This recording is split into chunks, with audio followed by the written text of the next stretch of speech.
is the titles of these genres seem to crop up in all sorts of different other practices, and film is such a source of kind of source of influence and ideas. Who can put some in the chat then? Who's going to put some film genres in the chat? See if we can get a few. Classic film genres. Film noir, yeah, good.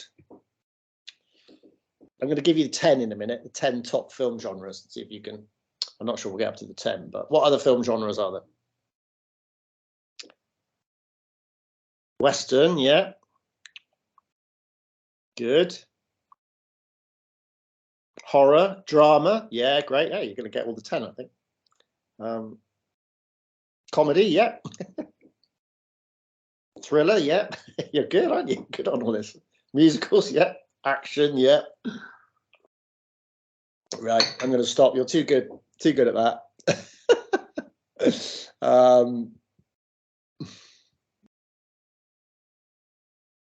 Action, yeah.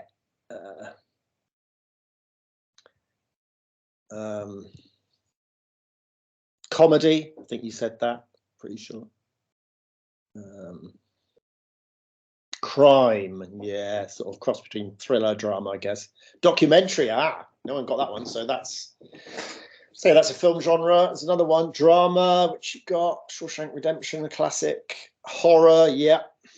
Musicals, very good. Science fiction, that's a big one, which none of you put in the chat. I'm sure you would have eventually, but yeah, that's a big film genre.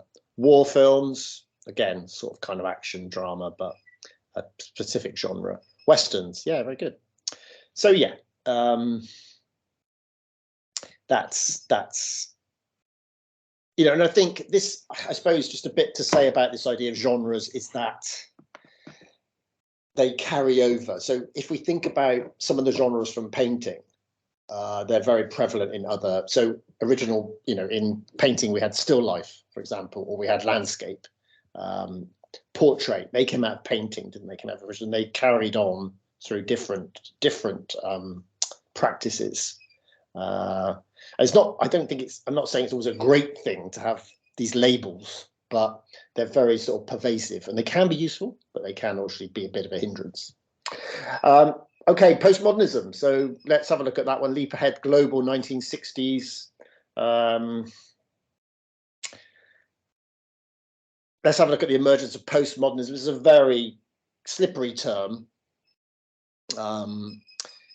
Some say the term simply evolved because modernism practices had changed into something much more complex, which could not be summed up in one new term. Hence, after modernism, postmodernism. We think of modernism as anything from the 20s up to the 60s or 70s. So all those movements, you know, that took place during that time. So the, you know, things like Dadaist, you know, surrealist, almost up to abstract expressionism. They're all modernist practices.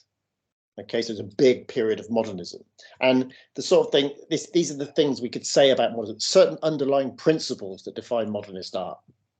One of those is a rejection of history and conservative values, such as the realistic depiction of subjects. So a lot more abstraction, a lot more play with materials. Okay, innovation. There you go. Innovation and experimentation with form.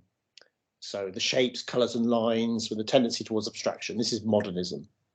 Yeah, materials, techniques, and processes. So certain ways, skilled ways of doing things. You know, there's like almost like an A to Z of how to use an oil paint.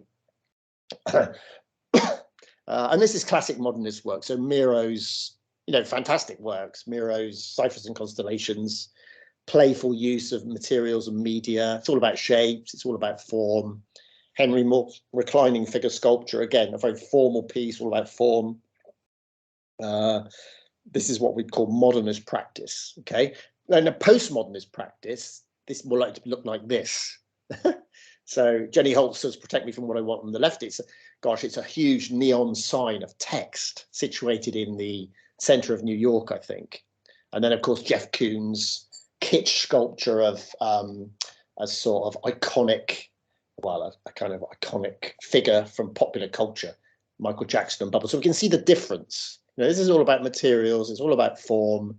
It's all about a way of doing things. It's not at all, doesn't tap into any sort of culture or any individuals or anything like that, or doesn't tap into advertising. It doesn't tap into contemporary culture, pop culture, subcultures. Yeah, it just exists on its own as like a practice. Whereas postmodern works, you can see here, they're like they're coming from all sorts of different places. So postmodernism, an intellectual stance or mode of discourse defined by an attitude of skepticism towards what it describes as the grand narratives and ideologies, as well as opposition to certainty and the stability of meaning. So yeah, postmodernism is very much against the grand narrative, these great simple ideas about how things are and how things should be done.